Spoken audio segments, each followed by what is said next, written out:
Olá, meus amigos, olá, minhas amigas do Legislação Integrada.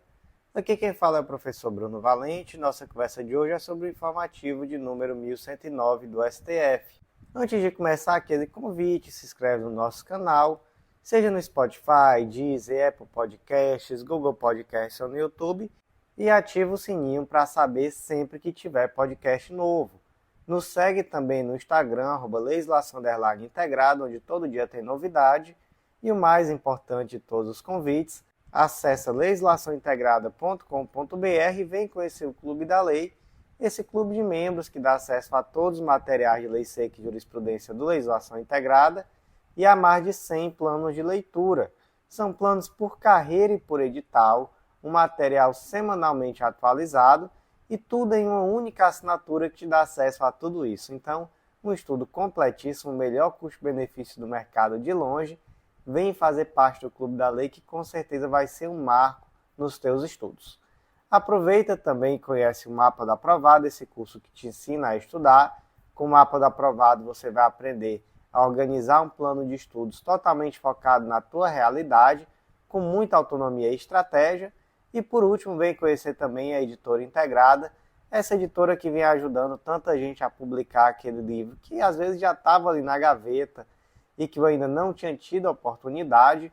E, gente, quem estuda para concurso tem que ter obra publicada, tá? Isso é muito importante em uma futura prova de títulos. Sem mais delongas, meus amigos, vamos para o primeiro julgado do dia.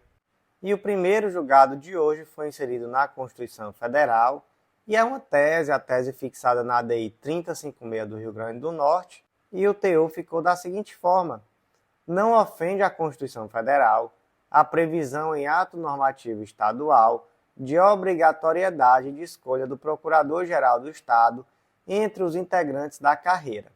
A previsão, gente, aqui é a do artigo 87 da Constituição do Estado do Rio Grande do Norte, e esse dispositivo prevê exatamente isso, que o Procurador-Geral do Estado ele será escolhido pelo governador entre os integrantes da carreira.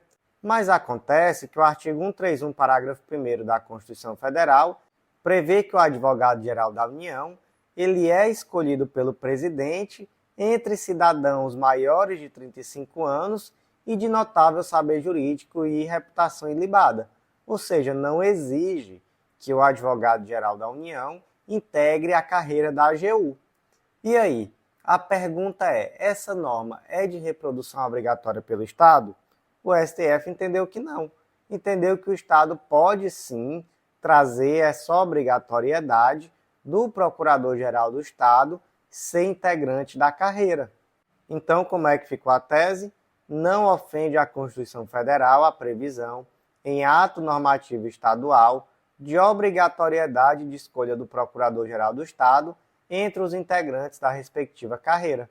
O próximo julgado do dia foi inserido na Constituição Federal e é uma tese de repercussão geral, tema 519 do STF, e a tese ficou da seguinte forma: o regime especial de precatórios trazido pela Emenda Constitucional 62 de 2009 aplica-se aos precatórios expedidos anteriormente à sua promulgação, observada a inconstitucionalidade parcial, quando do julgamento da ADI 4425 e os efeitos prospectivos do julgado. Qual o debate aqui, gente?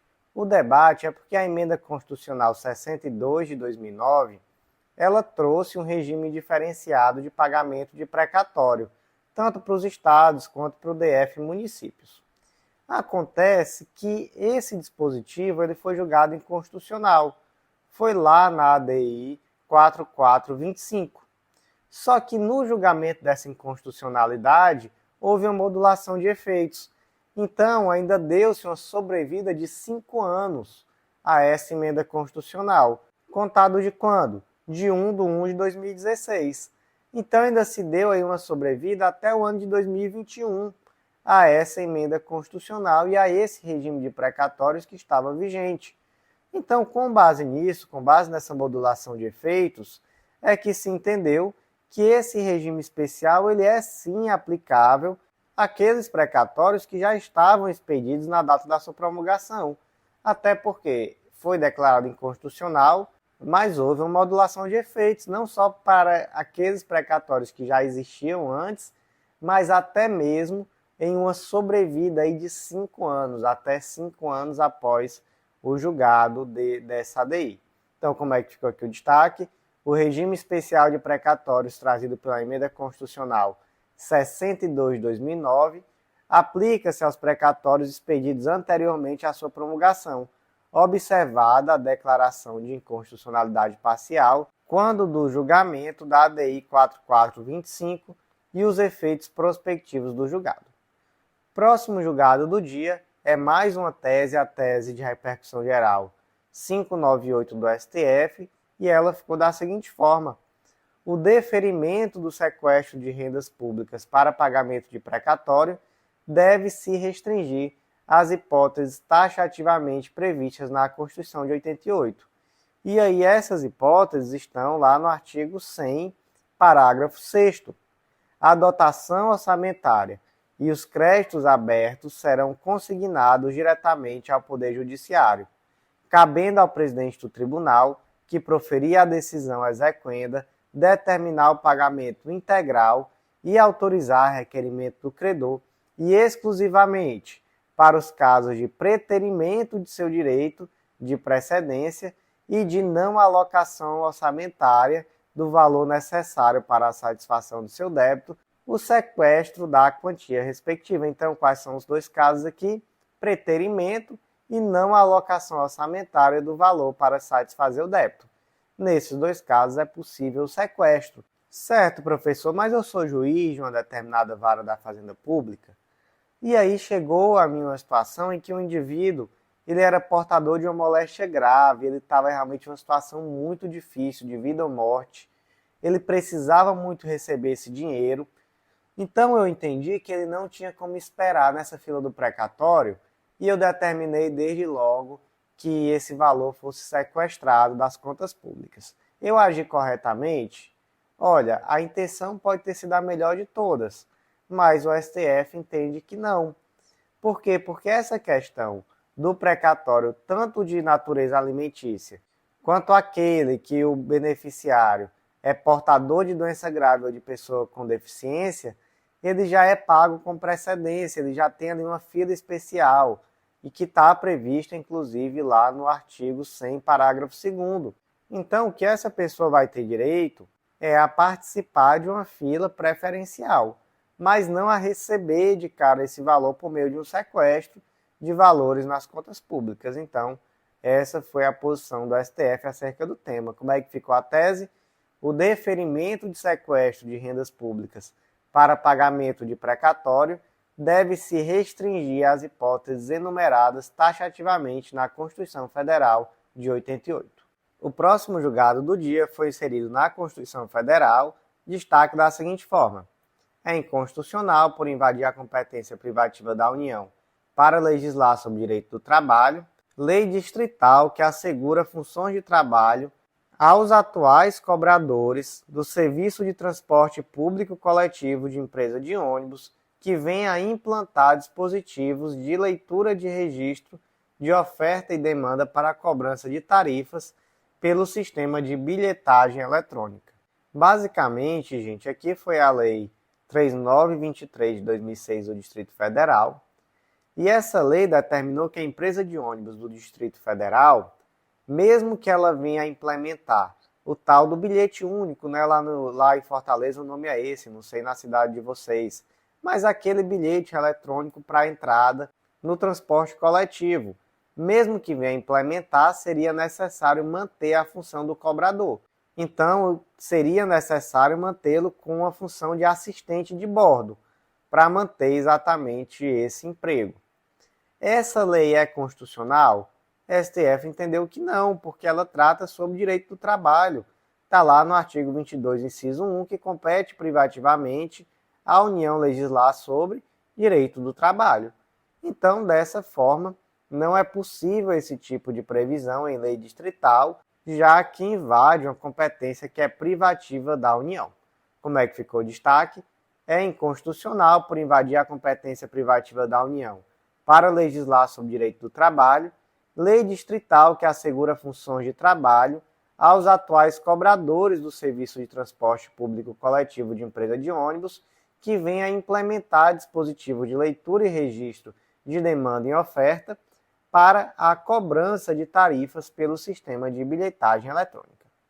Próximo julgado do dia, inserido na Constituição Federal, é mais uma tese de repercussão geral, aqui é o tema 1279, e a tese ficou assim: em vista da modulação dos efeitos no RE 574.706 do Paraná, não se viabiliza o pedido de repetição do indébito ou de compensação do tributo declarado inconstitucional se o fato gerador ocorreu antes do marco temporal fixado pelo STF, ressalvadas as ações judiciais e os procedimentos administrativos protocolados até 15 de 3 de 2007.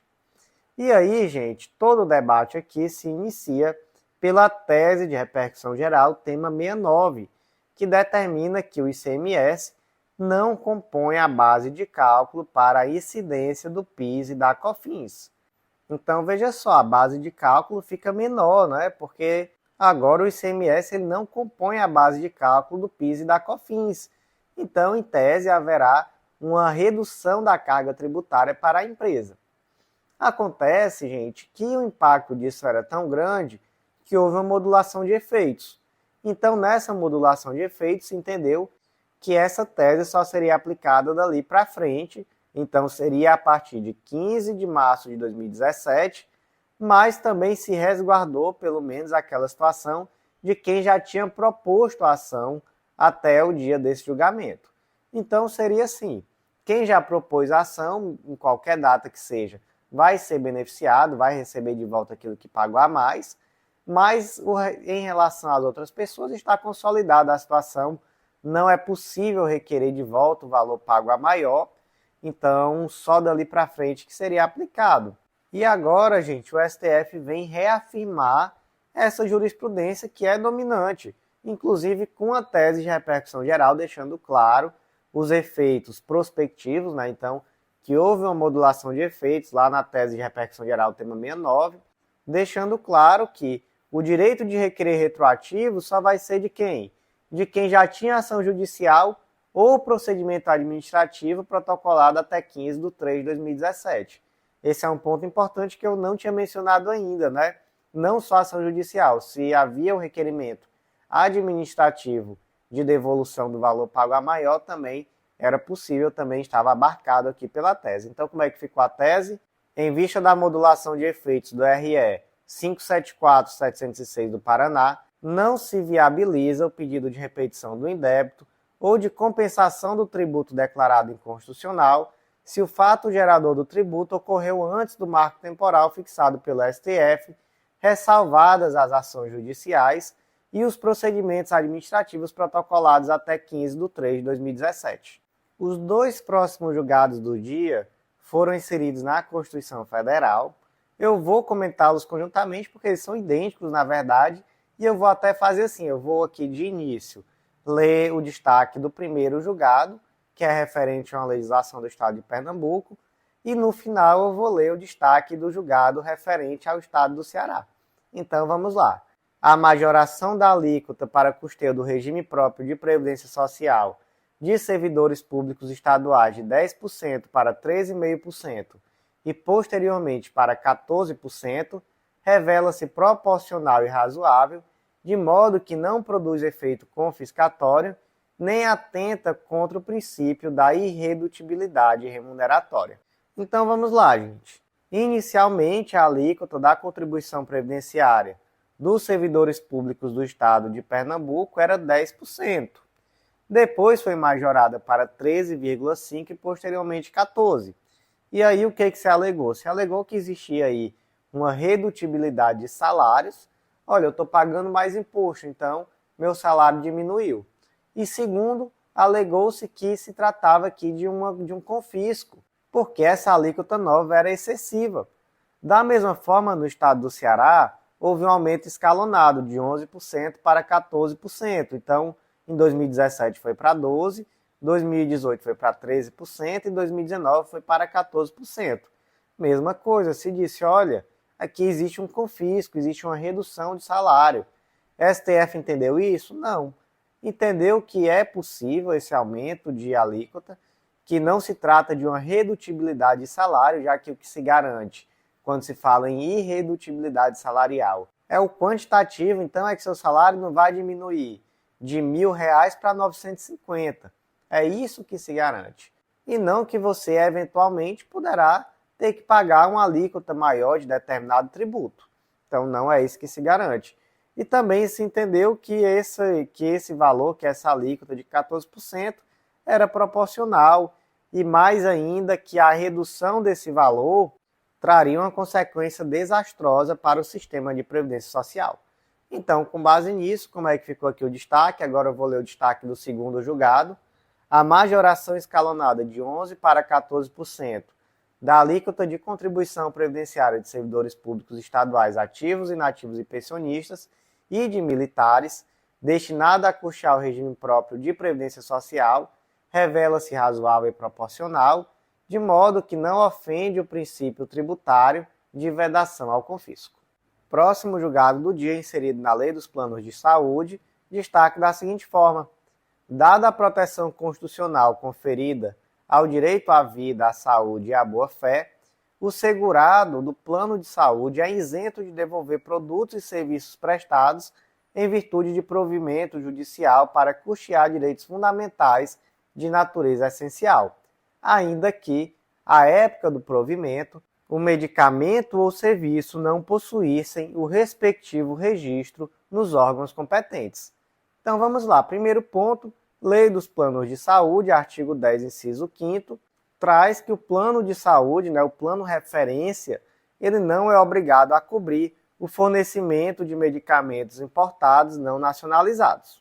Mas imagina que a Maria ela foi diagnosticada com doença muito grave, ela estava em risco de vida, e ela requereu judicialmente que o plano de saúde lhe oferecesse um medicamento que na época não era nacionalizado, ele não tinha registro na Anvisa. E aí o juiz deferiu uma liminar e depois, ao final, ele confirmou essa liminar em sede de sentença. Mas o plano de saúde foi recorrendo, sempre no argumento de que o judiciário não atendeu aos parâmetros já fixados nos tribunais superiores para a determinação do fornecimento desse tipo de medicação. E por isso o que ele queria? O plano de saúde queria o dinheiro de volta, queria que a Maria pagasse de volta aquele valor que ele gastou no fornecimento dessa medicação. O que o STF disse? Disse que não, disse que há uma boa fé do consumidor, do beneficiário do plano de saúde, nessa hipótese em que um relatório médico trouxe a necessidade de um medicamento e ele buscou o judiciário para conseguir esse medicamento e manter a sua própria vida. Então não seria razoável que nessa altura se determinasse a devolução desses valores. Então como é que ficou aqui o destaque do julgado? Para a proteção constitucional conferida ao direito à vida, à saúde e à boa-fé, o segurado de plano de saúde está isento de devolver produtos e serviços prestados em virtude de provimento jurisdicional para custear direitos fundamentais de natureza essencial, ainda que, à época do provimento, o medicamento ou o serviço não possuíssem o respectivo registro nos órgãos competentes.